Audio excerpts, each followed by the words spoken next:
Bienvenidos a todos, estamos acá reunidos en un nuevo programa. Estamos en el programa de los jóvenes Alfa y Omega.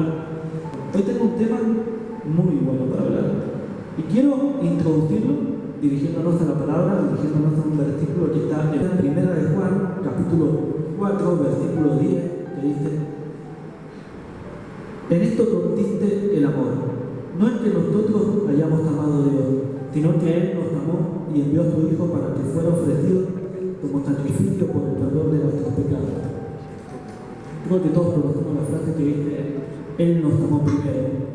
Y de esto va a consistir el programa de hoy, en que Dios, en que Cristo, en que el Espíritu Santo nos amaron a nosotros mucho antes de que ni siquiera nosotros hubiéramos nacido. Y hablar sobre la misericordia de Dios, que al final de cuentas es todo lo que tenemos es la misericordia, el amor, la gracia, la justicia y la soberanía de Dios. La misericordia de Dios es todo lo que tenemos, porque sin la misericordia de Dios, sin el amor, sin el perdón de Dios, no seríamos nada, porque estaríamos metidos en el pecado, estaríamos metidos en las cosas que no edifican al espíritu, sino que edifican a la carne. Y estar en este tipo de cosas, estar en este tipo de situaciones, solamente hacen que la persona en Cristo vaya muriendo. Y la palabra nos dice que el que quiera salvar su vida, la perderá. Y el que pierda su vida por causa de mí, la salvará. Entonces, la salvación es lo más importante que tenemos. Porque sin esta salvación, de nada hubiera servido todo. De nada hubieran servido los profetas, de nada hubiera servido la ley, de nada hubieran servido los mandamientos, de nada hubiera servido el sacrificio de Cristo si no fuera por el perdón de los pecados que tenemos de Él. Porque en el sacrificio de Cristo obtuvimos el perdón, obtuvimos la gracia. Y hoy en día la efectuamos en cada momento. Porque todos recordamos el momento en el que Jesús le pusieron enfrente a la mujer adúltera y le dijeron: Señor, ¿es necesario que la castiguemos? La ley dicta que tenemos que castigarla. Sin embargo, Jesús, en su sabiduría, en su misericordia y en su perdón, nos dijo algo mucho más importante, que es: el que esté libre de pecado, que tire la primera piedra sobre él. Entonces, ahí vemos el perdón de Dios, que es mucho más grande que todo lo que podemos llegar a tener. Porque en el perdón de Dios está la salvación, está el amor, está la felicidad y está todo por lo que está peleado desde el primer capítulo de Génesis. Todo lo que está peleado desde el primer capítulo de Génesis, desde este momento en el que dijo Dios: hágase los cielos y la tierra, fueron para ti, fueron para la persona que esté viendo este momento, para la persona que esté observando el programa de la radio, hasta incluso para los unidistas, para los editores, hasta para mí. Todo fue hecho por una sola cosa: para tu perdón. Porque desde el principio, desde el Antiguo Testamento, desde cada uno de los libros que vamos a encontrar ahí, desde Génesis, Éxodo, Levítico, Salmos, Proverbios, todo apunta a Cristo. Cristo es todo. Y Cristo lo dio todo para tu perdón, para tu salvación, para tu misericordia. Entonces, es normal que uno usualmente piensa y dice: no, ¿para qué voy a volver a la iglesia si estoy un pecador? Si cometo montones de errores. Y la verdad es que si tuviéramos que hablar así, creo que las iglesias estarían vacías. Porque hay una frase que dice tanto la verdad, que es la frase que habla sobre que en la iglesia no hay ninguna persona sana. Son todas personas rotas, son todas personas heridas. Y es que hasta el mismo Cristo decía: ¿quiénes necesitan un médico? ¿Los que están sanos? No, los que están sanos no necesitan un médico. Los que necesitan un médico son los que están enfermos, son los que están rotos, son los que están lastimados. Entonces, la iglesia es el hospital para las personas que están lastimadas espiritualmente. Y en esto consiste todo. El cometer errores es más común de lo que piensas. Muchas veces se ve al típico por así decirlo, al típico esquema o al típico estereotipo de cristiano promedio, que trata a una persona que no comete errores, que es perfecta, que es típico ejemplo a seguir de la persona, pero la realidad es que el cristiano no es una persona limpia ni tampoco una persona bien, es una persona herida que está siendo sanada. Y los errores en el camino son más comunes de lo que pensamos.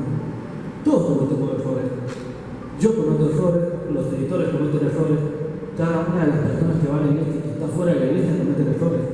Pero lo que tenemos a favor es la misericordia y el amor de Dios, el perdón de Dios y por sobre todas las cosas, el arrepentirnos de estos errores y querer estar mejores. Pablo lo expresaba: no creo haber alcanzado la perfección, pero voy camino a ello, voy camino a la meta. Y Pablo, creo que si tenemos que hablar, ninguno está con el de Pablo.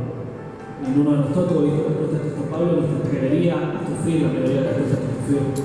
Entonces, si el mismo Pablo podía decir: yo soy imperfecto, yo cometo errores, pero camino a la meta estoy, ¿por qué nosotros no podemos decirlo?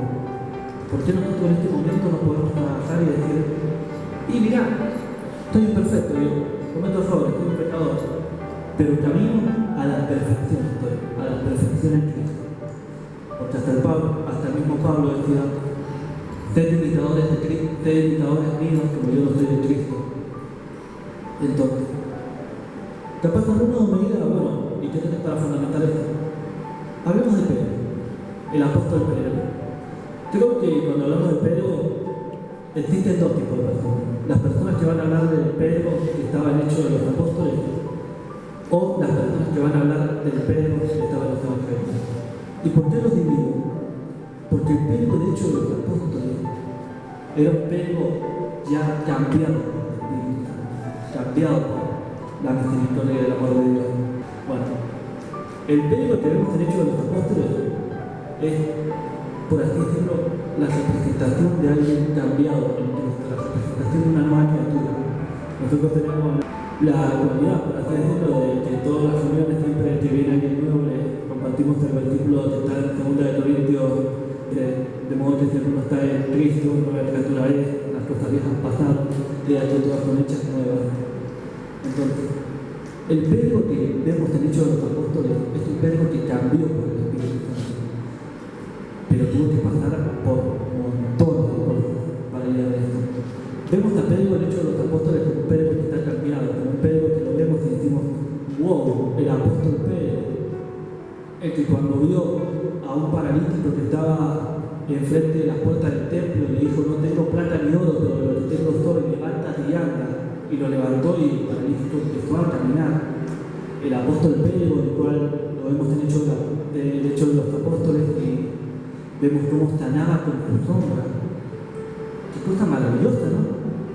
Qué cosa impresionante. Pero después vemos al Pedro que está en los Evangelios, el Pedro que, como a mí me encanta decirle, Simón Pedro. Simón, el que sería llamado Pedro. Simón, también llamado Pedro. Es un detalle que no sé si será a propósito, pero a mí me encanta verlo, que en los Evangelios a Pedro siempre se le menciona diciéndole que se llama Simón. Siempre que se menciona a Pedro en los Evangelios se dice Simón Pedro, Simón hijo de Simón, el que sería llamado Pedro, Simón por sobrenombre Pedro. Nunca se abandona a Simón. Sin embargo, en Hechos de los Apóstoles podemos ver que siempre a Pedro se le llama Pedro. Entonces, esto es una forma de representar, por ejemplo, el cambio, porque a Simón le costó mucho ser Pedro, y a Pedro le costó muchísimo dejar morir a Simón. Si nosotros nos vamos a los Evangelios, ¿qué recordamos de Pedro? Cuando vemos a Pedro en los Evangelios, podemos ver a un Pedro que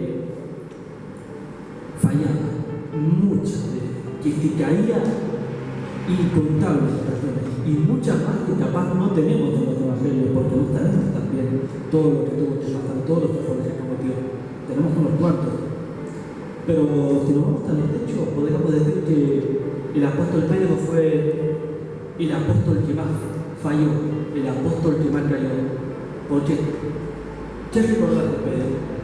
Yo recuerdo puntualmente Cuando Pedro le corta la oreja al siervo del sumo sacerdote, cuando Pedro niega a Jesús 3 veces, cuando Pedro camina sobre el agua y se hunde porque alejó la vista de Cristo.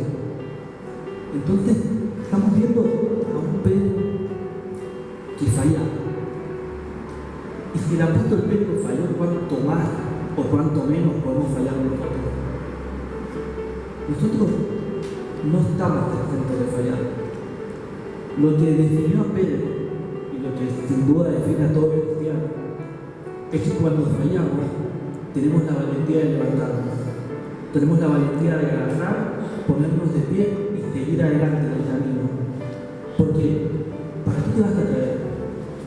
Yo conocí una frase que decía: no temas el fallar, teme el no aprender nada de tus errores. Porque no se trata de cuántas veces te caerás, sino se trata de cuántas veces, cuando te caes, te levantás y aprendes de tus errores. De esto se trata fundamentalmente. Pedro se cayó puntualmente, yo recuerdo 3. Cuando negó a Jesús, cuando le cortó la oreja al siervo del sumo sacerdote, y cuando no pudo caminar en las aguas, se hundió. Entonces, ¿aprendió Pedro? Sí, aprendió bastante, porque después lo vemos en Hechos de los Apóstoles, como Pedro, cuando negó a Jesús, el Pedro del Hecho de los Apóstoles lo confesó delante de todos los sacerdotes, los principados, los escribas, los fariseos, aún así cuando atentaban contra su propia vida. Después, cuando vemos a Pedro que se hundió en las aguas por alejar la vista de Cristo, podemos ver como Pedro, el Hecho de los Apóstoles, nunca se para la vista de Cristo, se pone de pie, se pone adelante, sigue, camina, y con fe y con confianza. Después vemos un Pedro que corta la oreja al siervo del sumo sacerdote, que a pesar de llevar 3 años con Jesucristo, nunca abandonó la espada, nunca dejó la espada, a pesar de venir en 3 años escuchando un mensaje de paz, un mensaje de amor, un mensaje de compasión. Y sin embargo vemos al Pedro del Hecho de los Apóstoles que cuando lo dejaban, cuando lo lastigaban, cuando lo golpeaban, cuando le hacían mal, cuando intentaban contra su vida, él perdonaba. Entonces,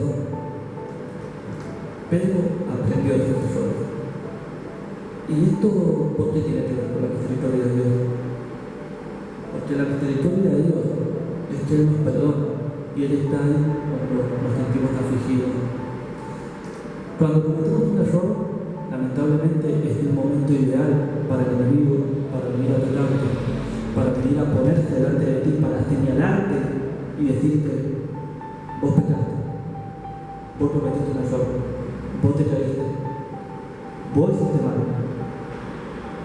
Ese momento en el que el enemigo se aprovecha de que estás débil, de que estás afligido, para señalarte y para mirarte y para juzgarte, es el momento donde lamentablemente muchos cristianos no se animan a levantar, donde muchos cristianos pierden el coraje, pierden la capacidad de levantarse y de seguir adelante, porque te siente mal caer.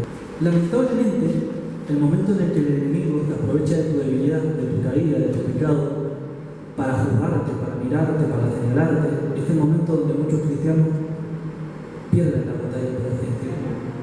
Porque de repente llega el pensamiento de: ¿para qué voy a volver a la iglesia si ya pequé?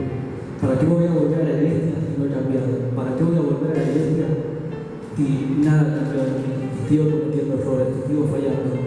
Este es el momento donde el enemigo se aprovecha para hacerte caer, para hacerte sentir débil y para alejarte. El enemigo se aprovecha de tu debilidad, de la aflicción que tenés, de la desesperación, el mal sentimiento. Es el momento donde tenés que mantenerte firme en el Señor, donde tenés que mantenerte atento, donde tenés que mantenerte y levantarte. Porque cuando fallamos usualmente, todos se ponen encima, todo.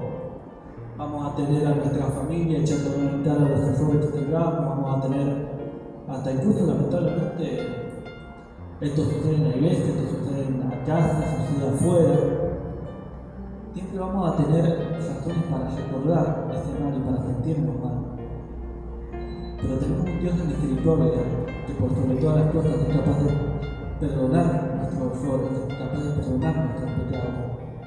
Pero Él quiere, para perdonarte a ti, necesitas dos cosas: arrepentirte y perdonarte tú a ti mismo primero. Porque si no te perdonas, si no eres capaz de perdonarte a ti mismo, ¿cómo te va a perdonar Dios?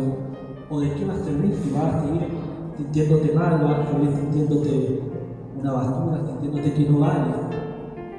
Porque debes perdonarte primeramente tú para que Dios te perdone.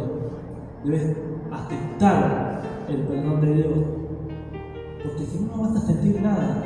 En ningún momento vas a sentir nada. Yo siempre digo, y me gusta mencionar, que los salmos son canciones de desesperación.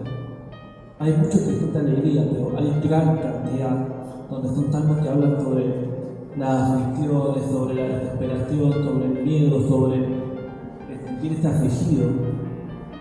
Y siempre que una persona puede estar mal, yo siempre les recomiendo ponerte a leer un salmo, a bajar cualquiera. Porque es increíble cómo vas viendo, lo vas leyendo, y ves al principio como dice: oh Jehová, me siento muy afligido, estoy pasando un mal momento, estoy sufriendo demasiado. Y termina el salmo agradeciendo al Señor, dándole gracias, diciendo: oh Dios grande en misericordia. Yo he traído para compartir tres versículos, pero la realidad es que hay cientos, hay montones. Pero me voy a dirigir primeramente al Salmo 145, versículo 8. Y dice así: clemente y misericordioso es Jehová, lento para la ira y grande para la misericordia. Es fácil que lo dice. Clemente y misericordioso es Jehová. Es lento para enojarse contigo, pero rápido y fácil para la misericordia. Él es el que está dispuesto a perdonarte. Él tiene tu amor rápido en ti. Él se enfoca en darte la misericordia, en darte el perdón, en darte el amor. ¿Por qué tendrías miedo? Clemente y misericordioso es Jehová, lento para la ira y grande en amor y misericordia. ¿Por qué tienes miedo de que Dios no te perdone? ¿Por qué tienes miedo? ¿Por qué te sentías afligido? ¿Por qué te sentías triste? Que Dios le hace mucho que ya te iba a perdonar. Le hace mucho Dios que algo que ibas a hacer. Desde hace mucho que Dios sabía que ibas a fallar. Y aún así ya te había perdonado de antes de que lo hicieras. Pero te tenés que perdonar tú mismo. Me voy a decir ahora también al Salmo 34, versículo 18. El Señor está cerca de los quebrantados de corazón y salva a los espíritus abatidos. Vamos a ir al Salmo 28, un poquito más atrás. Salmo 28, versículo 7, dice: bendito sea el Señor, que ha oído mi voz suplicante. Los salmos son canciones para personas desconfiadas, para personas abatidas, para personas quebrantadas, para personas afligidas que están sufriendo. Tenemos salmos de alegría, salmos para cantar, salmos para gloriarnos, para felicitar, para agradecer, para bendecir al Señor. Y tenemos salmos para dar consuelo, para las personas que están rotas, para las personas que están afligidas. Entonces, yo quiero en este momento, ya para ir terminando el tema de la misericordia de Dios, que leamos la parábola del hijo pródigo. Así rapidito, no. La voy a leer en la versión Reina Valera. Lucas capítulo 15, versículo 11, empieza la parábola del hijo pródigo. Dice: también dijo: un hombre tenía 2 hijos. Al menor de ellos, a su padre, le dijo: Padre, dame la parte de tus bienes que me corresponde. Y les repartió los bienes. No muchos días después, juntándolo todo, el hijo menor se fue lejos a una provincia apartada y ahí desperdició sus bienes viviendo perdidamente. Y cuando todo lo hubo malgastado, vino una gran hambre en aquella provincia y comenzó a faltarle. Y fue y se llamó uno de los ciudadanos de aquella tierra, el cual le envió a su hacienda para que apacentara a los cerdos.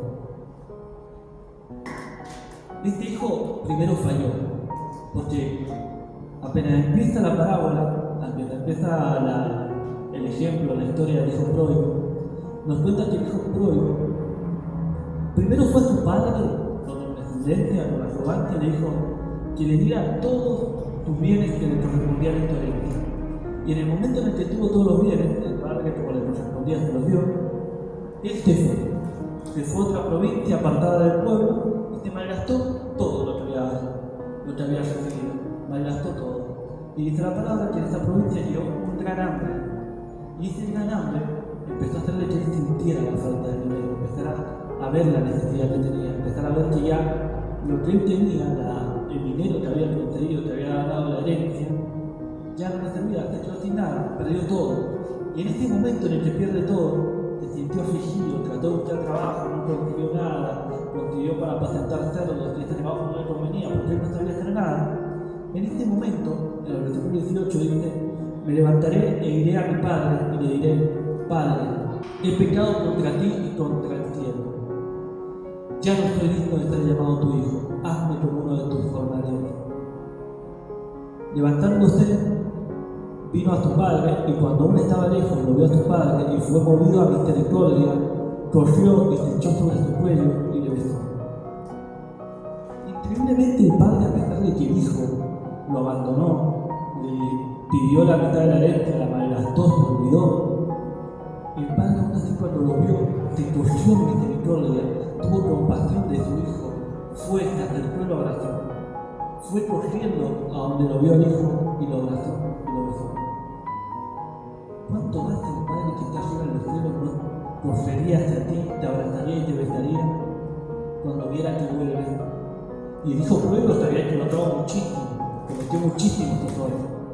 Y aún así el Padre fue movido en misericordia y se acercó a él. Y dice así, y el hijo le dijo: Padre, he pecado contra el cielo y contra ti, ya no estoy digno de estar llamado tu hijo. Pero el padre dijo a sus siervos: sacad el mejor vestido y vestidle. Poned un anillo en tu mano y calzado en tus pies. Traed el becerro gordo y matadlo, y comamos y hagamos fiesta.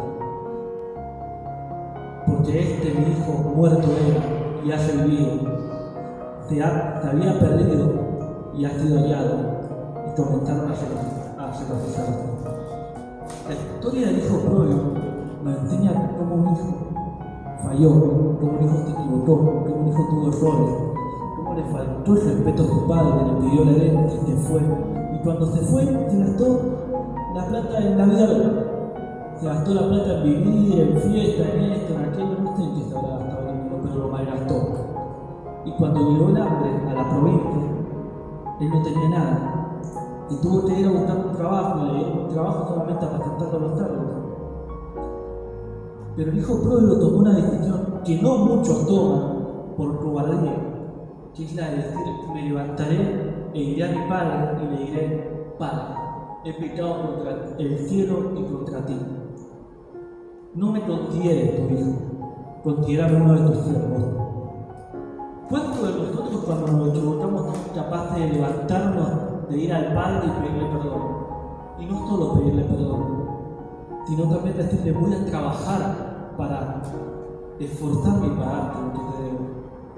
Porque el hijo pródigo se animó a ir al Padre y decirle: papá, no me vuelvas a considerar un hijo y no me perdones por esto. Permíteme que yo te pague, permíteme que yo esté a tu siervo. Sin embargo, en ese momento, porque el hijo se animó a ir al padre a hablarle, el padre se movió en misericordia y le dijo: mi hijo muerto estaba, pero ha revivido. Estaba perdido y ha sido hallado. Se regocijó, pidió que lo vistieran de vuelta, le dio un anillo, mató al cerdo gordo y comieron. Hizo un banquete por la vuelta de su hijo. En el momento en el que nosotros fallamos a Dios, nos sentimos como el hijo pródigo. malgastamos la misericordia de Dios, malgastamos la gracia, y en este momento no nos queda opción más que irnos y buscar en otro lado. Pero no es la solución esa. Y la solución es la que Cristo dijo pródigo. La solución es levantarnos, ir al Padre y pedirle perdón. Y el Padre, que es grande, que es lento para la ira y grande en misericordia, los perdonará. Pero también es muy importante que ustedes tengan en cuenta que si alguien les hizo daño, que si alguien los lastimó, deben perdonarlo ustedes también. Cuando vimos la historia de la mujer adúltera, vienen los fariseos y le dicen a Jesús: ¿es correcto que reprendamos a esta mujer? Y Jesús le hace corta. Le dice: el que esté libre de pecado, que tire la primera piedra.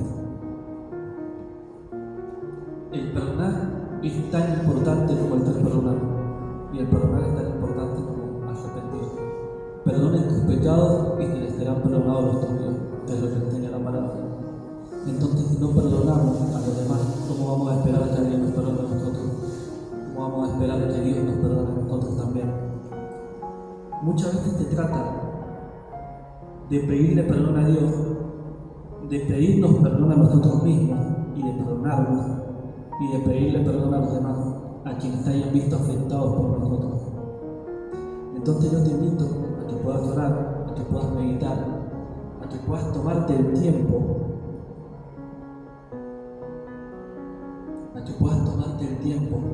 de buscar a Dios, de hablar con Dios, de pedirle perdón, y que Él te perdone. Perdonar a los demás, que Él te perdone a ti y tú perdonarte a ti mismo.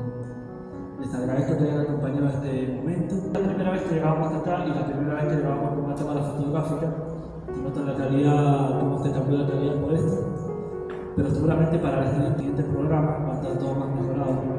Así que nada, nos esperamos en el siguiente programa. Les agradecemos el tiempo. Bendiciones, que tengan un día. Amén.